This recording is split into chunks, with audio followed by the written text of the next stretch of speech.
Assalamu alaikum, avec vous Madame Derkawi Urkia. Donc dans cette vidéo on va toujours continuer sur le développement d'applications web et on voudrait programmer en PHP pour pouvoir créer des sites web dynamiques ou bien des pages web dynamiques. Pour le faire, on a besoin de l'outil WAMP Server ou bien XAMPP Server. Donc c'est quoi XAMPP Server et comment on va l'installer et l'utiliser. C'est ce qu'on va voir à travers cette vidéo. Bien. Donc WAMP est un acronyme informatique signifiant Windows pour le W, Apache pour le A, MySQL pour le M et PHP pour le P.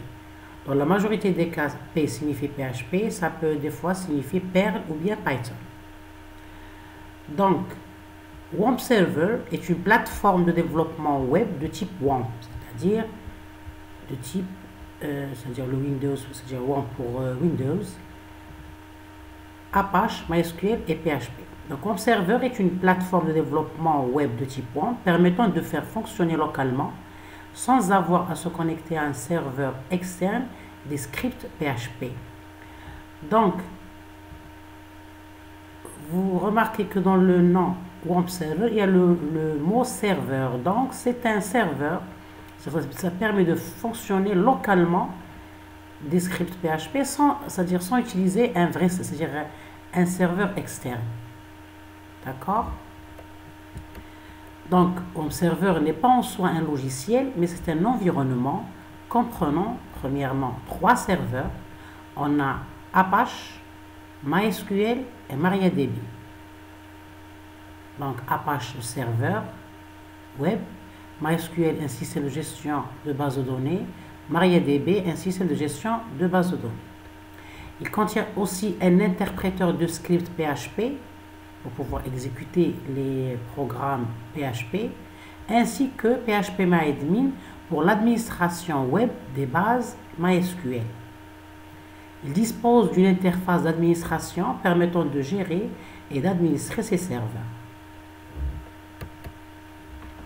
Donc, pour pouvoir coder en PHP, on a besoin d'un serveur.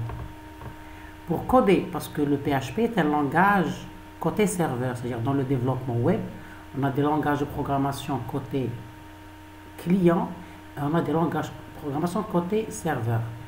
Les langages de programmation côté client comme le HTML, le CSS, le JavaScript, et les langages de programmation côté serveur, on a entre autres le PHP. Donc pour pouvoir coder ou bien programmer en PHP, on a besoin de 3 produits incontournables. On a besoin de ces outils pour pouvoir programmer en PHP. Premièrement, le serveur web Apache. Il nous faut un serveur parce que la programmation, c'est-à-dire le développement d'applications web, rentre dans l'architecture client-serveur. Donc on a besoin d'un serveur web Apache. On a besoin d'un moteur de script PHP, donc selon la version 5 ou bien la dernière version qui existe. On a besoin de la base de données MySQL et on a besoin d'un outil de gestion de base de données graphique comme PHPMyAdmin. Très bien. Donc revenons à la nomination AMP. Donc les acronymes AMP. A c'est pour le serveur web Apache. M c'est pour le système de gestion de base de données MySQL. P c'est pour le langage PHP. Donc par extension, les logiciels équivalents pour Windows se retrouvent nommés WAMP. Donc c'est selon le système d'exploitation utilisé qu'on a la version ou bien la nomination du serveur. Donc on a WAMP pour Windows, on a MAMP pour Mac, c'est-à-dire le système Mac, et on a LAMP pour Linux et on a XAMPP pour ces multiplateformes. Donc c'est pour ça qu'on a la variable X, quelle que soit la plateforme. Donc WAMP c'est pour Windows, donc on a W c'est pour Windows, A c'est Apache, M c'est MySQL et P c'est PHP. MAMP, donc M c'est pour Mac, Macintosh, A c'est Apache, M c'est MySQL et P c'est PHP. LAMP c'est pour Linux, l'environnement bien le système d'exploitation Linux. Et la même chose, A c'est Apache, M c'est MySQL et P c'est PHP. Pour XAMPP avec 2 P, donc c'est multiplateforme X, on a le Apache, donc X c'est-à-dire quelle que soit la plateforme, A, c'est pour Apache. M, c'est pour MariaDB, le système de gestion de base de données MariaDB. On a P pour PHP. Le deuxième P, c'est pour Perl. D'accord? Le langage Perl. Donc, on remarque que la partie AMP est présente partout, c'est-à-dire dans les différentes nominations. Elle représente un serveur stack composé d'Apache, de MySQL et de PHP. La seule différence entre WAMP, MAMP, LAMP, exemple, réside dans les systèmes d'exploitation. Donc, WAMP pour Windows, MAMP pour Mac, LAMP pour Linux, exemple, disponible pour tous les systèmes d'exploitation. Donc, c'est une version multiplateforme. D'accord? Très bien. Donc, pour pouvoir programmer en PHP, on doit installer, si on est sous Windows, si vous utilisez le système d'exploitation Windows, il faut installer WAMP ou bien XAMPP. Sous Mac, il faut installer MAMP. Sous Linux, il faut installer LAMP ou XAMPP. Sous XAMPP, c'est une version multiplateforme. Donc, de plus, notez que le PHP va s'exécuter côté serveur. Donc, le PHP fait ainsi partie des langages qu'on nomme server-side en anglais, c'est-à-dire côté serveur, en opposition au langage client-side, c'est-à-dire côté client, qui s'exécute côté client. Donc, le PHP, on a besoin d'un serveur pour exécuter les scripts PHP parce que c'est un langage qui s'exécute côté serveur. Bien. Maintenant, le WAMP Server est une plateforme de développement web sous Windows pour des applications web dynamiques, donc à l'aide du serveur Apache, du langage de script PHP, de la base de données MySQL, et aussi on utilise l'interface PHP-MyAdmin pour c'est-à-dire gérer facilement les bases de données.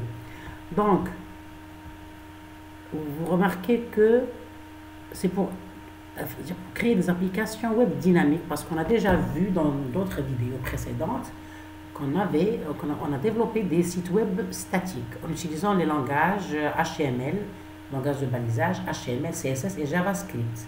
Et c'était des langages qui s'exécutent côté client. C'est-à-dire on a besoin que d'un navigateur et d'un éditeur de texte. L'éditeur de texte pour pouvoir saisir le code source HTML, CSS et JavaScript, et le navigateur ou bien le client, il exécute ou bien interprète ce code source. Maintenant, on voudrait créer des pages web dynamiques, c'est-à-dire on voudrait créer de l'interaction entre l'utilisateur et la machine, ou bien et le site. Donc automatiquement, on doit utiliser le PHP qui est un langage qui s'exécute côté serveur. Bien. Donc, pour pouvoir, c'est-à-dire programmer en PHP, on va installer le WAMP Server. Bon, dans mon cas, je vais installer le WAMP Server parce que premièrement, j'utilise le système d'exploitation Windows, j'ai la version 10. Donc, je vais télécharger le WAMP Server. Donc, pour son téléchargement, je vais utiliser le site officiel de WAMP Server, qui est le https www.wampserver.com. Et je vais télécharger la version qui s'adapte avec ma machine, parce que j'ai une machine 64 bits, donc je vais télécharger cette version. Donc, si jamais vous avez une machine 32 bits, donc vous allez télécharger la version compatible avec votre machine. Donc, une fois installé, vous allez voir que c'est-à-dire cet installateur, ou bien ce setup, contient le WAMP Server version 3.3. C'est un installeur complet, 32 et 64 bits. On a l'Apache, le serveur Apache version 2.4.54.2, l'interpréteur PHP 7.4, bien le moteur PHP 7.4.33, donc c'est la version 7. On a la MySQL version 5.7. On a MariaDB version 10.9. On a le PHP MariaDB version 5.20. Et bien sûr, le PHP 6 Info, la version 3.4, ça nous donne des informations sur le système. Donc, PHP. Donc, on va passer à l'installation c'est-à-dire du WAMP Server et à son utilisation pour pouvoir faire des TP sur le PHP.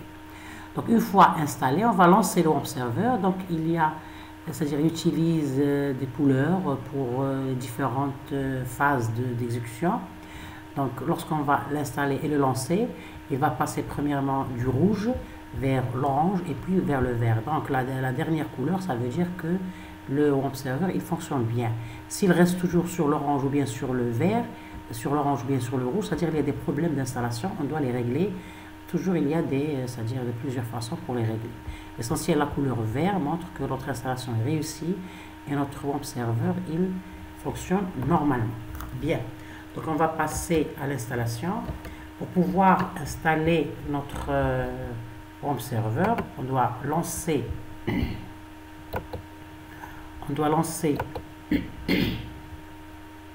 le navigateur Google Chrome.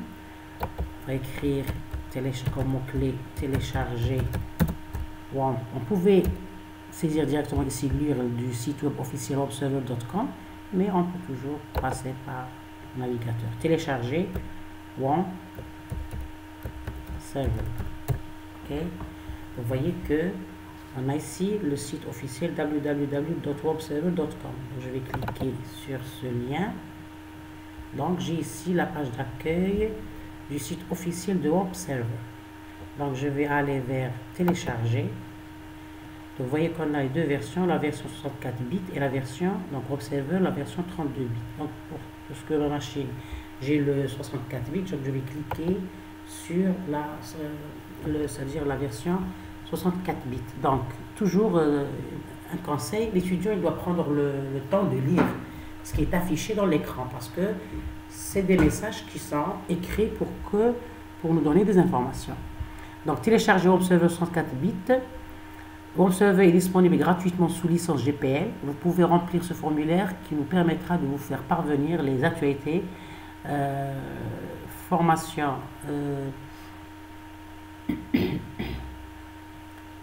d'Alterway, société éditrice, ainsi que toutes les informations liées aux évolutions de WAMP Server.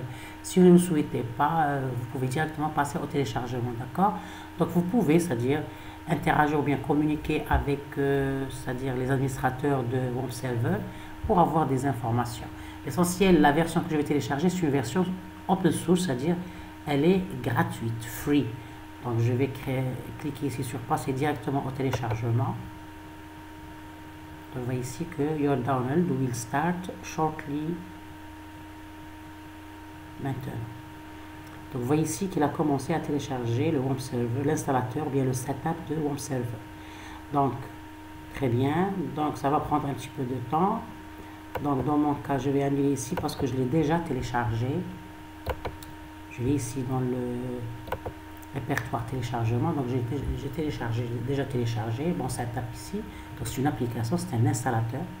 Donc je vais cliquer sur l'installateur ou bien sur le setup pour passer à l'installation de mon serveur WAMP Server. Donc il va lancer l'installation.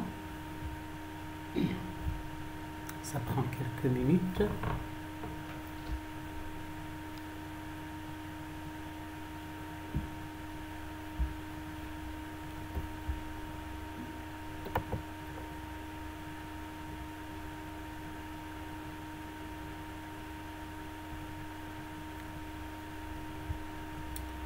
Donc,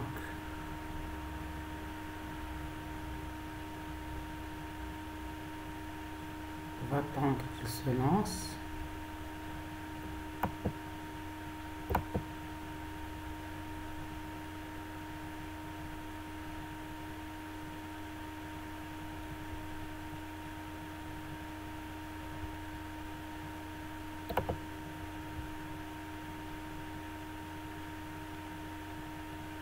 Ça prend plus de temps.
Très bien, donc une fois que j'ai lancé l'installateur, j'ai cette fenêtre-là.